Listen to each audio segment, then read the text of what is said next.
Okay. Here we go. And here we go. This is, yeah. There we go. There we go. That is absolutely perfect. All right. So I want to thank all of you, our little intimate group, for being together so that we can discuss motivational interviewing. It's a term that you're probably all familiar with, but this is going to take you in the direction of nutritional guidance. So it should be kind of fun. And Jasmine, you want to click the first little click. There you go. Now, this is really important. Before I get to our cute little friend up there, what I wanted to do is look at the word motivation or motivational and think about this. You look from the poet William Butler Yeats. He talked about motivation as lighting a fire as opposed to filling the pail. So with motivation, instead, like if you're teaching, and you're going like this and you're opening up a student's brain and you're pouring information in, that's not exactly the most inspirational way to get somebody involved in what you're talking about. What Yeats was suggesting is that we need to light the fire. So a person really wants to get involved, they're motivated to do the learning. If you look at our cute little friend up in the upper right-hand corner, what's the first thing you notice about him? Ears. The Yeah, ears. absolutely. You notice the ears. And how many ears are there? 2. Exactly. And then if we look at the mouth, how many are there? On that cute pup. Trick question. Okay, We're Just one afraid you're trying mouth. to trick us. just one mouth. So yes, exactly. So Jasmine, if you click one more time, you're going to see that we as human beings, you got that click? I think I already saw the rabbit. Do you see it? I'm clicking. Do you guys see it? You're not getting the next one there? All right, so let me tell you what it is. It's a human. There you go. There you go. It's what we see, 2 ears, 1 mouth. And in the concept of motivational interviewing, the most important thing to remember is 2 ears, 1 mouth. We have the 2 ears, which means that we listen, and 1 mouth. We just only, there are certain times in the interviewing where we would be able to share something, but most important, how many ears and how many mouths?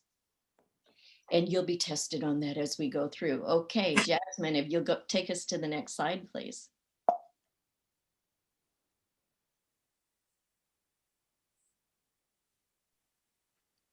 It was working earlier. Okay, I'm sure It will go. it will. It's just a little bit slow. There we go. All right, so motivational interviewing, what we want to do is think of the client or the athlete or the other being at the center of everything that we're going to be talking about, because we're trying to elicit behavior change, but it has to come from within the person himself or herself. So let's go ahead and remember, how many ears 2. and how many mouths? 1. You got it. You got it. Tss. All right, perfect. So Jasmine, if we can move us to the next slide, please.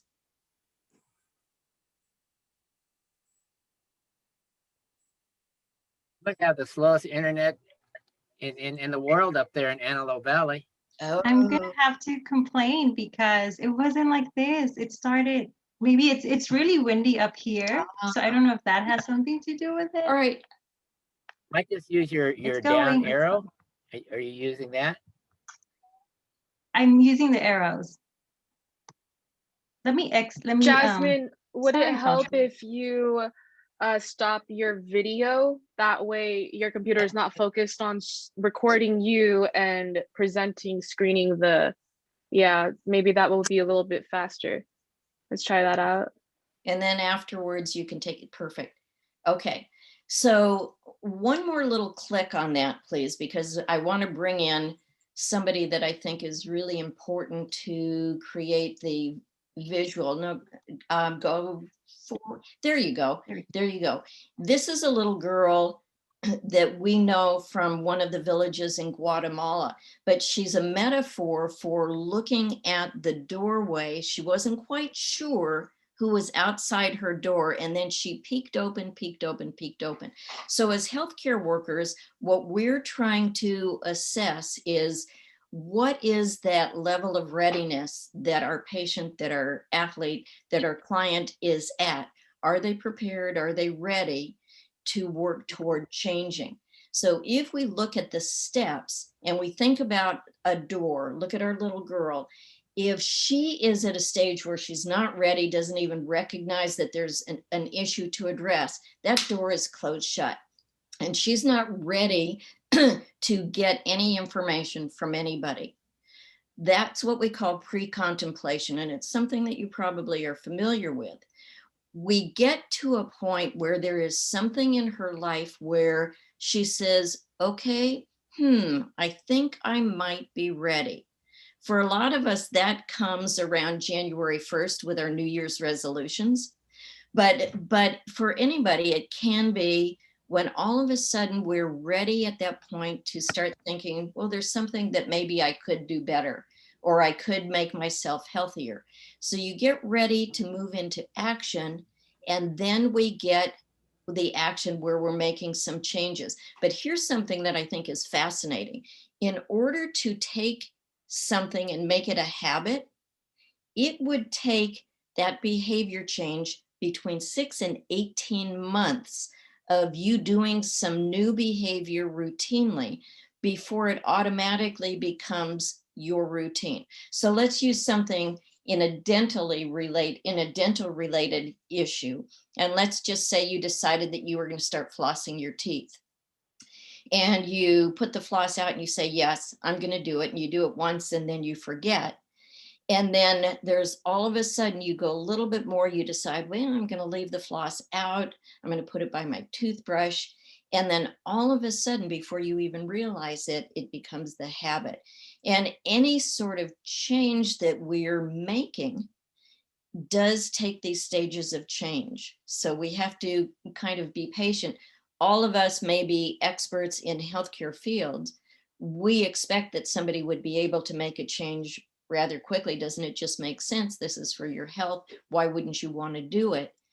And yet, if a person is in a lower level of that stage of change, no matter how much you talk to that person, it's going to be frustrating for that person and for you. So here again, how many ears? Two. Exactly. And then how many mouths? One. One. So we listen, we observe, and there's a point at which we can then again use our mouth, use our words, and help coach that person to the next stage. So let's go ahead to the next slide, please.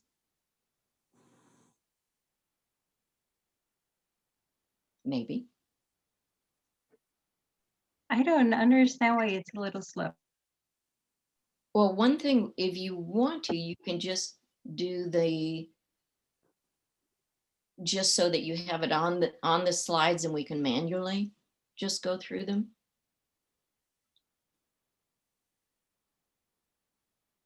Dr. Lloyd, can I give you access to the PowerPoint so you can control it? Yep, try that. Okay. So while we're getting ready to make that next slide, it's basically techniques for motivational interviewing. So we have change talk, and a phrase that you want to hear it, for example, or that we might say is, what would you like to see different about your current situation? So we've used our one mouth, and then we take a breath, and then we listen to the client, to the student, to the other person.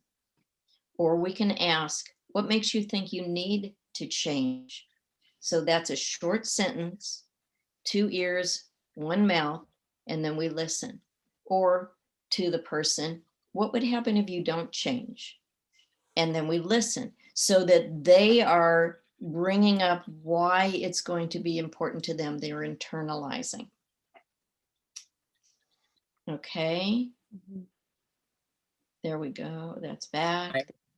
Am I There you think go. okay. I think I'm doing this. Yes, you are. Well, this is perfect. Um, So That's where you want to be, right? yes, let's take us to Okay. the very next one. Perfect. And so now if we use Gary, I'm going to listen, Gary, and you're going to say, you're going to create the scene, and it's let's practice with nutrition. So go ahead, Gary, and you read what the situation is. If you can Ever since I started school continue. 46 years ago, Continue. impossible to eat healthy food at all. I want to take care of my body and weight, but junk food is so cheap and comforting. Plus, I don't have time to eat in the way that I should. And that's absolutely perfect. Great reading, and thank you very much. So if we look at that, what's the problem? What is the problem that this person is talking about? The time and the price. Okay, those would be the perfect things that we would call barriers to making the changes. So the problem is really Overweight. possibly. So the goal would be what? To eat better. Yeah, exactly. It's to eat better. So if we look at that, listening clearly from that one, Gary wants to eat better. And I am not picking on you, Gary, I promise. But if we think about students, if we think about most people in our environment, what's true is junk food is made to be cheap and comforting, and by the way, to taste really attractive. And by the way, most of our students, at least at Cal State Northridge, are putting themselves through school, so they're studying, so there's very little time. So those are huge barriers that we need to be aware of. Where we see that, we see what the barriers are to this person or to Gary eating healthier and being more physically able to do things or more fit. All right, so let's go on, Dr. Lloyd, please, to the next slide.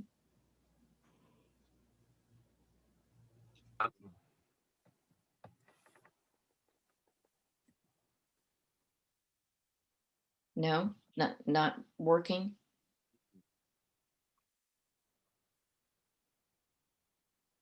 Is the wind messing with everyone's internet connection? There we go. Is it windy in Santa Cruz? Okay. Did it move one? Is that Yes, one it slide? did. Yes, Okay. this is good. So how many ears? 2. And how many mouths? 1. Perfect. So you can see from this, there are really simple ways that we, with our one mouth, can motivate an answer or elicit an answer from the person with whom we're working. What do you want to see different? What makes you think you need to change? And what happens if you don't? So it's those same 3 questions, and we'll see, does something catch with the person that we're working on helping make the change?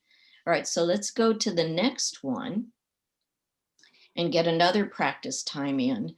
And Jasmine, do you want to be the person who asks? Okay. Oh, Dr. Lloyd, now it kind of threw you off on the sharing, not controlling my screen. Just you need a few minutes, but I will do it. Okay, so by the time I get home from school work, I'm tired.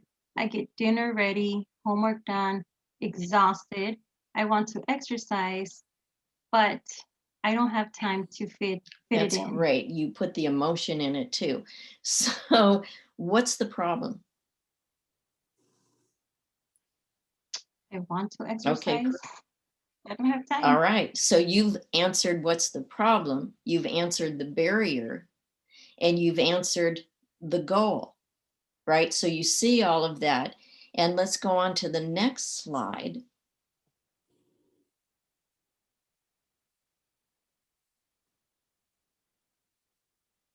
If we can move it forward, and if not, all right, while we're working on moving it to the next slide, it would be the same three questions. What would you like to see different? So if I say to Jasmine, what would you like to see different here? Less homework. Perfect. Okay, we'll talk to your teacher. And what makes you think you need to change? My time management. Okay, so go ahead. Oh, to be able to, have that time slot for the exercise, have that schedule and be able to exercise consistently. Perfect. Okay, so I'm listening. And Irma, are you still with us? Yes. Perfect. All right. If we've already heard that she's got a lot of schoolwork, she's tired, she needs to get dinner ready, she's exhausted, she wants to exercise, and she doesn't have time. How could you talk to her to motivate her to come up with some ideas of change? What I will tell her is that she needs to set up a schedule, like a written schedule, because everything is important, just like eating. I will express that to her, just like going to school and doing homework. So if you put it together in a calendar, you can actually see what is going to make you do what you want, and focus on the results that you're going to get if you follow through this program or whatever you want to do. Perfect. Okay, so you've got exactly, if I have the PowerPoint on my computer, I do have that. So, I think if you go to your share screen all right, let's go to, and go ahead, yeah, Jasmine, take hers off and you go to your share screen. let's see if, oopsie. Because I think I was still working through Jasmine's computer. Okay, so let me, oh man. Familiar with Oh, I what see, it I is? see, share screen. Yep. So go ahead and click on that. And And there you go. And then now click on your, there you go. all right, that's perfect.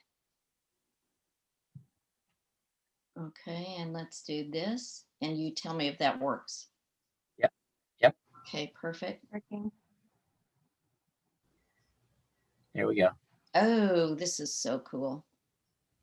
All right, just a sec.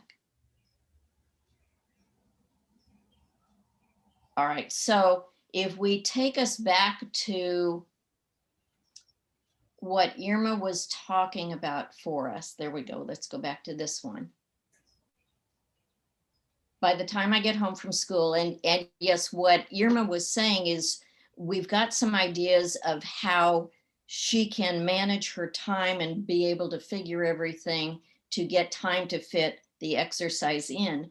But if we look more at this, what the goal would be with motivational interviewing would be, remember the 2 ears, the 1 mouth. We say to her, what would you like to see different about your situation? And then with our ears, we're going to be listening to the answer. And then we can start to work through the different steps there to see what is it that would motivate that change. Does that make sense to anybody? All right. So in me listening, let's hear somebody else interpret what I was just emphasizing. Jenny? Okay, how I understand what you just shared is that when you're talking to a participant or a client, you want to be the listener, have them talk, that way they can re-motivate themselves, they can intrinsically motivate themselves to think, okay, this is important for me. I'm remembering my why, I'm remembering what I need to do in order to get there. And it's more so you as the instructor or the coach or the teacher, professor, whoever is doing that role, for them to listen and to figure out what their needs are and to meet them at the level that they're ready to meet themselves at. Bingo, bingo. And do you see the slight difference in the way that you are explaining it? It gives ownership to the solution. So it's like watching anybody discover, it's like, woo, woo, I got this handled. And then it becomes intrinsically their solution. So we can guide them, but ultimately what's going to happen is that they're going to be able to be motivated to make the changes. So here's another one. Again, let's practice. And this is about exercise. I want to take care of myself. Oh, we did this one, right? I want to increase my energy. It's impossible because I'm on campus all day. No time to slow down. I don't have time to eat and exercise as I should. And that's anybody who's ever been on a campus or been involved with work and school. That's just life. So now these are all of the reasons that we have to look at this and figure out a way, how do we light that fire from within that person? 2 ears, 1 mouth. So if we look at that, think of how do you evoke the change in the client? So if we team up and we say that, Gary, you are going to be the interviewer, Irma is going to be your client. All right, we look back at what the issue was. This is Irma. I want to take better care of myself to increase my energy. All right, Irma, read the rest of those things down below. Impossible because I'm on campus all day. No time to slow down. I don't have time to eat and exercise as I should. Perfect. All right, and then Gary, what do you say? Well, do you necessarily have to be on campus all day, or do you have some time during the day you're on campus that you can work in some exercises? And then Irma says, No, not necessarily. I can probably put some exercise in between my classes or figure a way I can schedule that exercise. Well, good. That's a start. excellent. Okay, so do you see how just with very little verbiage on Gary's part and Irma very quickly jumping in and saying, okay, so here's something I could do, then you've already started, you are motivating yourself with Gary's guiding you. So let's go on to the next one, 2 ears, 1 mouth. And this is something that you know about me from the very beginning. Do you remember the 4 words? Anybody remember these? Okay, Jasmine and Jenny, what are they? Balance, variety. Jenny, your turn. Oh, Moderation and exercise. you got it. And so if we look at that, really the best thing is think about balance. You want to look at the My Plate. You want to look at all the different food groups and balance all the different food groups, right? So balancing the food groups, if we look here, that means we've got the fruits, the grains, the vegetables, the protein, the dairy. We've got all of those foods and we can balance them. And within each group, we can have a variety of choices. And then one of my favorite things to try and convince people about is stop feeling guilty if we have the cookie or the ice cream or whatever it is that you want. That's moderation. And then you throw in exercise and you've got that whole balance. So remember the navigating the My Plate that we have. I've put within these slides this really awesome link, and you're going to see it. I'll take you to this. All right, can you all see this? Yep. Yep. Check this out. All right, you're gonna love it. It is so easy. We go like this and you click Eat Healthy, And it's going to, whatever I click on down below, it's going to take me to all of those different groups, give me examples of foods. It's so super easy, and it's myplate.gov. I mean, what could be more simple? Now we look at life stages. Let's say we have somebody in our household. Let's say that Jasmine's going to get her kids ready for the bicycle ride, and herself too. And you're going to say, okay, I'm a young adult. What is it that I should be eating? But I'm dealing with my kids and my husband. So you go to each of those and you look at what are the servings that they should be having that will give them the energy. And you can show your husband and your kids the same links, and then they can be a part of this whole process as well. This one, if we go to resources, we've got the tools, the print materials, the graphics. So this is a one-stop shop. It's a super easy thing. Professionals, if you want the toolkits, you can get the toolkits. And this is my personal favorite over here. It's got recipes. You can save the recipes. It's got videos for making the recipes. Anyway, it's super, super helpful, extremely easy. Does anybody have any questions on this? Do they have a Spanish version, Terry? Yes, they do. That's a great question. They do. And I believe that they even have some, I think in Vietnamese, and I think other Asian languages. So they've been expanding it so that we can give handouts or links to our patients with all different cultural needs. So yes, definitely tons and tons in Spanish, tons and tons. All right, so then if we go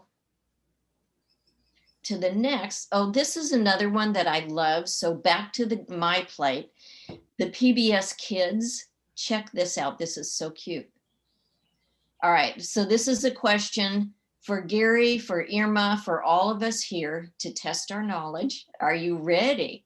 Which of these breakfast foods will provide you with the most energy?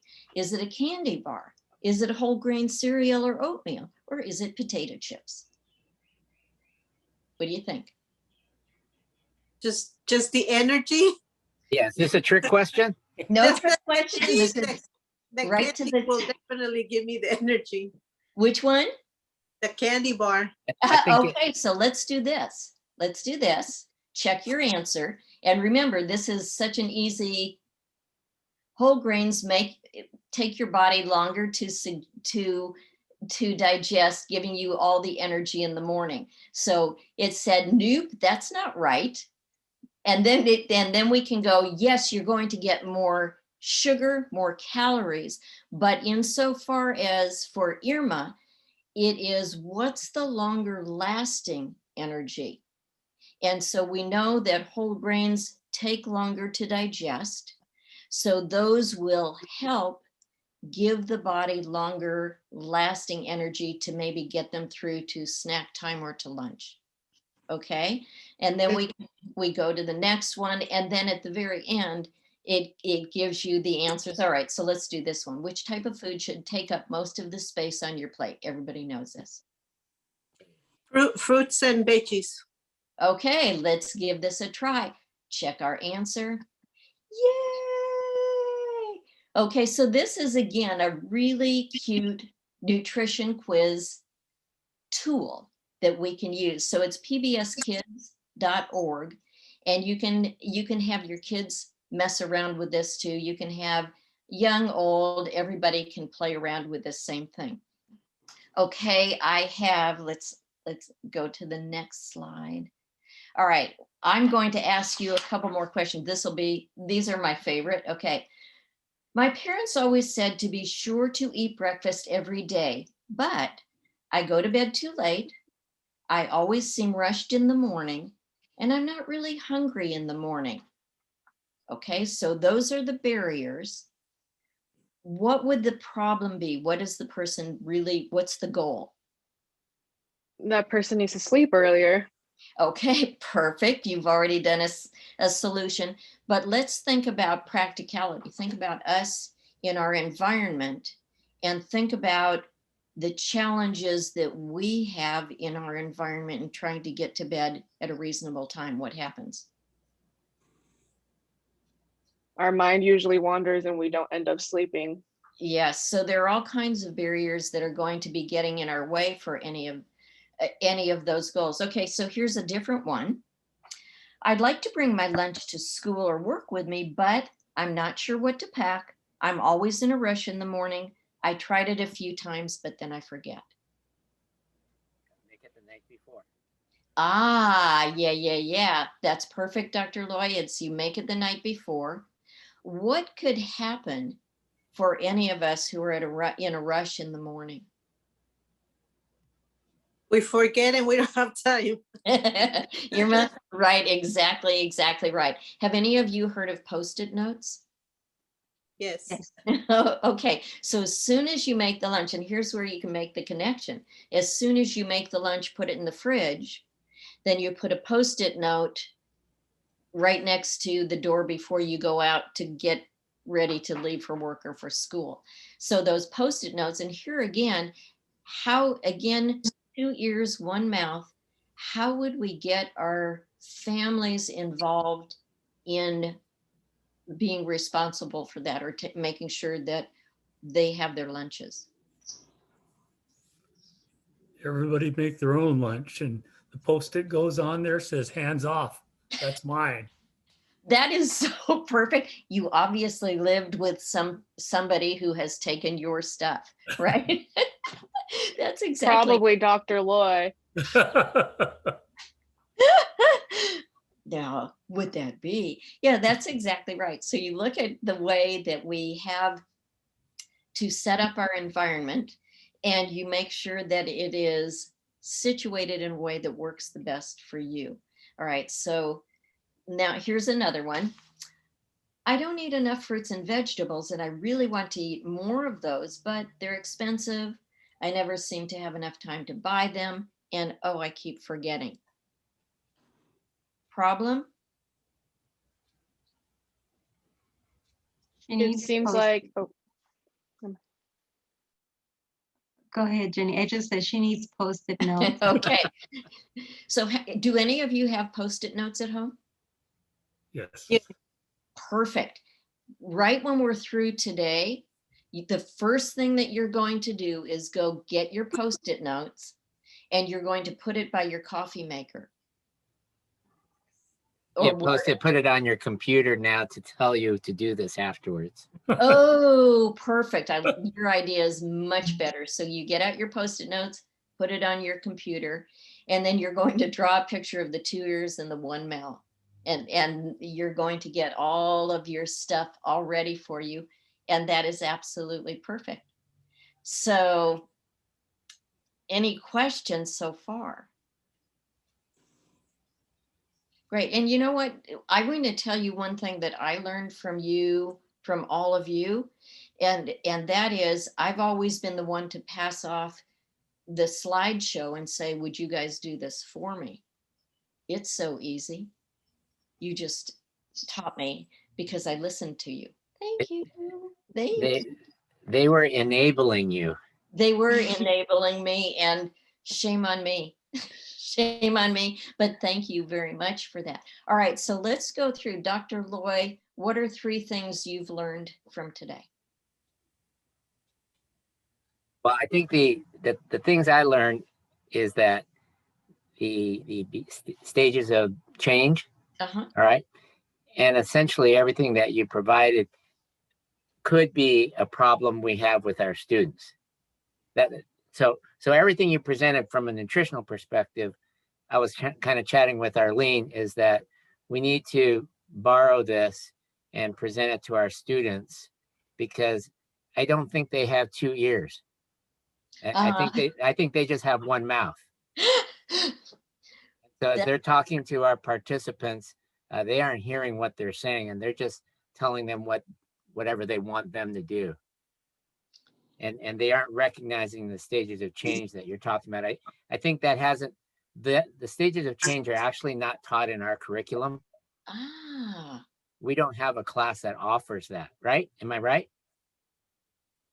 I haven't seen. You read are that. very right, Dr. Yeah, Lloyd. none of our classes have that, and which it obviously should. I mean, this is something that, you know, everyone else learns somewhere else, but we should have it in our curriculum. So it's something that we have to do with our students, because I think that's part of the reason why they're not being as effective as they could be in helping our participants. They That's haven't been taught this. So we're gonna, with your permission, we're gonna kind of rip this. perfect. I think that you should. And a lot of times when you connect something to a metaphor, that open door, you can set it up, and for your students, you can have your class meeting and have the door locked, right? And then have them knock, and then you can, oh, hi, didn't know you were ready. And then have them come in to that. Our curriculum is set up on the 5th stage. Interesting. You know, Do we you- just tell people what to do. That's the way our curriculum is set up. Wow. All right. Well, and you can see the benefit of this. So you can grab that and start. That's perfect. And what could you do with that visual of the stage of change where all of you are working?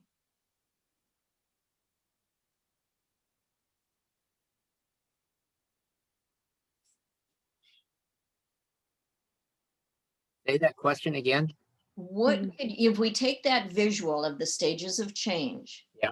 If you take that visual, what could you do just with that visual so that it would be something that would be constantly conveyed to those with whom you are working? I think it is just putting it in front of them and them identifying, okay, where are you on this? So we've talked to them a little bit about, you know, their hopes and dreams and goals, but we haven't asked them in terms of that picture, where are you on this? That's great. And then with some people, do you ever have the experience that some can move through those stages more quickly than others? Absolutely, because some of them are further along. They have been contemplating it for a long time, but they just haven't had the opportunity to put it into action. And so I think they can start to roll through that quicker. Beautiful. That's fantastic. Okay, well, that makes me feel really good too. Yeah, Just no, absolutely. a simple visual. And actually, if you want me to, I can take the original PDF and send that to you separately. The PowerPoint, what do you have in the form now, Jasmine? You have a PowerPoint, right? I That do. can- yeah, that's fine. The PowerPoint is fine. Okay, perfect. All right. Jasmine, how about you? 3 things? 3 things. Well, I'm gonna, piggyback off of what Dr. Loy said. The stages of learning is one of the things I learned. Also how to guide participants into finding out, you know, how they can get to their goals, they can overcome those obstacles. That is great too. So instead of us telling them what their obstacles are, 2 ears, 1 mouth, let's listen to them and let them tell us. Perfect. Thank you. Irma. What did I learn? Yes, please. I learned that some people are in different stages. So sometimes you think that that person is on the same level that you are, and you gave us some tools to understand that sometimes we have to listen to what they're saying. And I can give you an example, like sometimes we hear all this information all the time about you can do this, you can do that, you can do that, but they really, some people don't listen to whatever you want to do. Mm-hmm. Like if you don't have the time, come up with a solution, like how you can work that out around your daily day, you know, your days. Excellent, excellent. Okay, you got that. And Jenny? I would say the phrase 2 ears, 1 mouth. It's a really simple phrase. However, I think it's an important phrase for a lot of new instructors to learn. Because I mean, I've recognized that problem as well, the one that Dr. Loy had mentioned, and when he had talked to Arlene, that that tends to happen a lot when it comes to new instructors, when it comes to new coaches, trainers, and whatnot. They're just kind of wanting to give you what they think that you need. But however, you know, the whole entire chart of where everyone's at with their learning and motivation, I feel like that really plays like a huge factor. And it kind of like confirmed what I've been thinking about, what I wanted to study, because that's been a huge gap in kinesiology.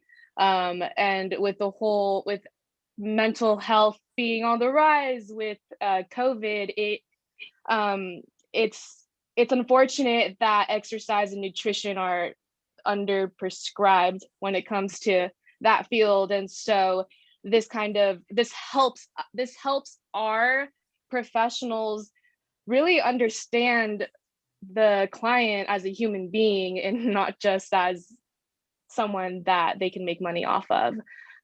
So thank you for this. And I actually had a question for you, Dr. Lisa Gore, and it also goes into motivational interviewing. So I never really understood like the term behind it, but I always knew how to apply it. So I applied it with a few of my clients when I was working over at Results Fitness, and we used a different type of method. I don't know if you've ever used this method before, and I've used it with some of the mentees with that I have had in the past, and it's the rating scale one. So for instance, let's say how important is getting up before 8 a.m. for you on a scale of 1 to 10. And then let's say they say the number 8, and then as the person that's doing the questioning and the listening, you just ask them, well, why did you choose an 8 and not a 7? And then what that makes them think about is, okay, I have to think about why is this actually more important than me than I thought. So they basically talk themselves into it. So I don't know if that's a method that you've used before. I found that it works effectively for the people that I've worked with. So I just wanted to share that. Since you've shared with us, I wanted to share what I've learned. So That's great. I just wanted to say thank you for that. Thank you. That is great. And rating scales are really important because it helps the client figure out where they are and where they can go. That's great. Thank you for that. And Gary, some things that you have learned. Well, I'd like to say that, you know, I'm in a transitional stage right now, being retired and entering this program. I'm not speaking as much, whereas before I would talk to my employees and tell them what to do. Here now I'm turning around and using my ears and listening, but maybe I should be questioning and asking more. Excellent. And would that help you internalize and become motivated to do other things as well, do you Yeah, think? if there's more interaction, I think so. Okay.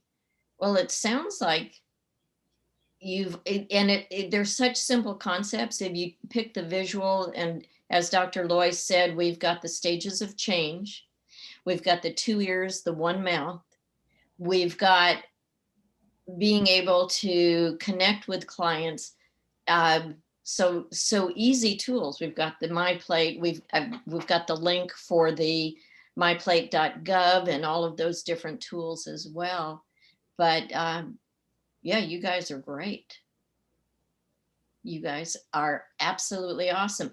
Are there questions that you have? Any other questions? So in the nutrition curriculum, do you make the assumption that they know the stages of change, or do you cover it in one of your classes? That's a great question. And in thinking about it, we start bringing it in the very beginning nutrition classes. So if we look at Nutrition for Life, which is FCS 207, or the health science one, start to introduce them so it becomes a tool that is part of their toolbox all the way along. So when we get to the to the pure nutrition counseling, then that's where it's really focused, so that we give it so that the students incorporate it with all of the clients that they see. But I would say it would be something that you could put on all your syllabi, and then they may ask questions about it, but it becomes just another tool in their toolbox. I mean, I might have missed the, Psych 100. I might have missed the day they covered this. But the truth is, one of my graduate students mentioned it. This is probably after he had graduated, right? So within his scope of his work, he was using it, and he mentioned it. And so this is quite some years down the road that I had never heard of it. I'd heard bits and pieces of it, but hadn't quite put it all together. And so it was at that point that I had heard it. So, and I know we never covered in our classes. So it's pretty simple. It's something we should do. It is. And if you think back to all of the years before retirement, or all of those years, the things that we personally have learned the most is when we participated in a hands-on. Like if you give students projects, they learn more than us. And when I go back to Yates, where it's instead of filling the pail, and I pictured the top of the head coming off, and a teacher saying something where you're just pouring information in.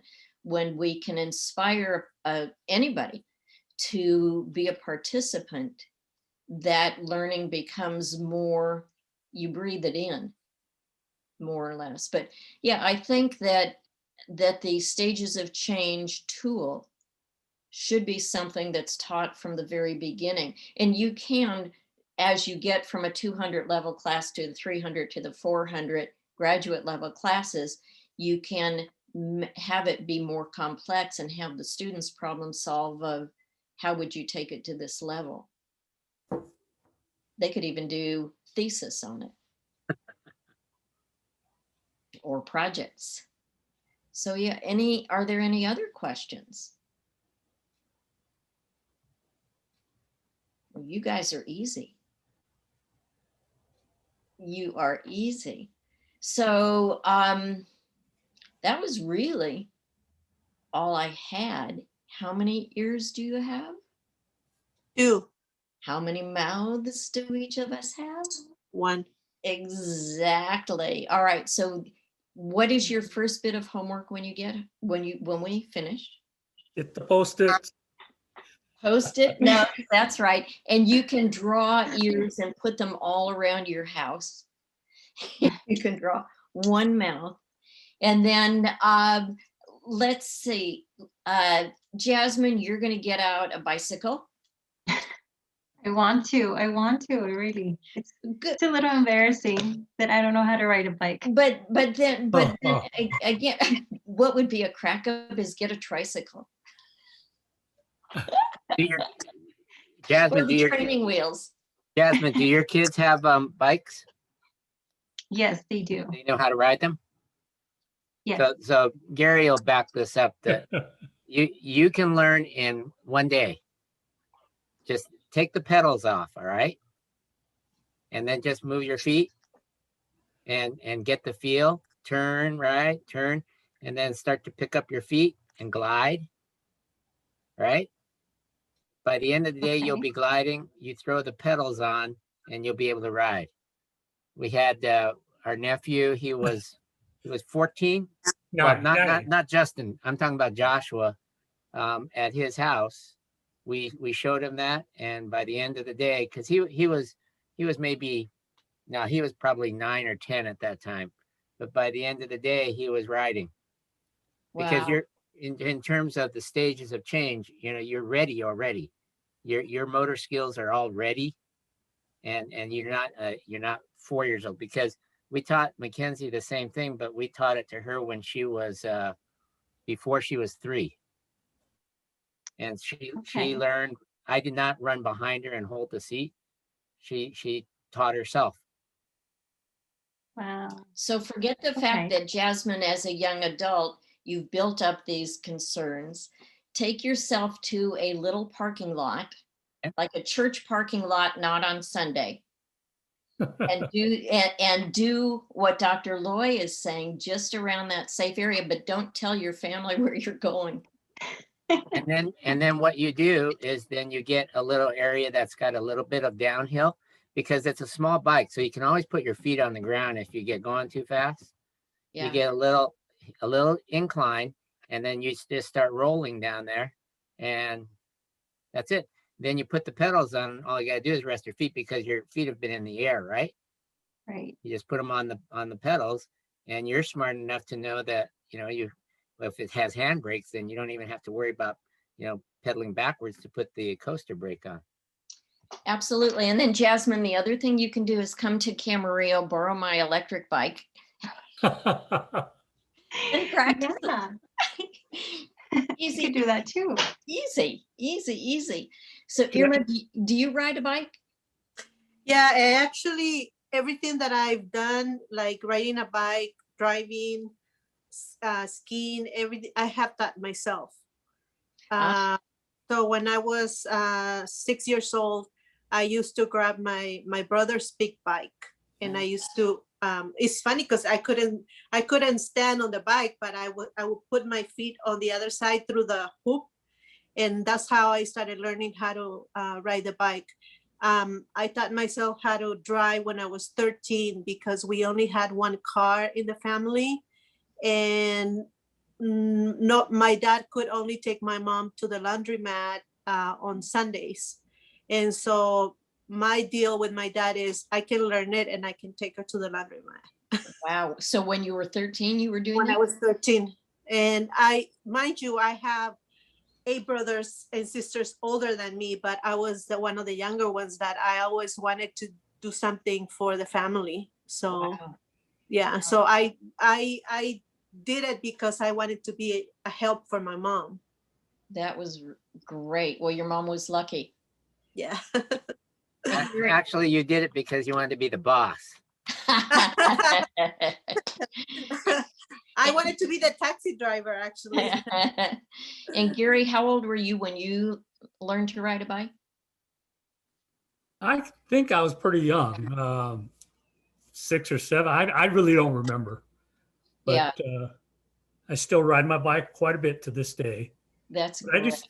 I just wanted to say to Jasmine, be on a bike that you're comfortable with, that you can put your feet down to start out with. You want to be comfortable. Absolutely. Yeah.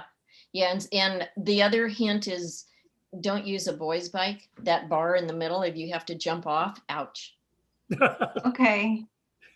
I And should get a helmet, right? Absolutely. Oh, no question. Helmet is an absolute must, and you keep it right on your handlebars when you've parked your bike, because you should never. The other thing that I have started to do is wear a yellow vest.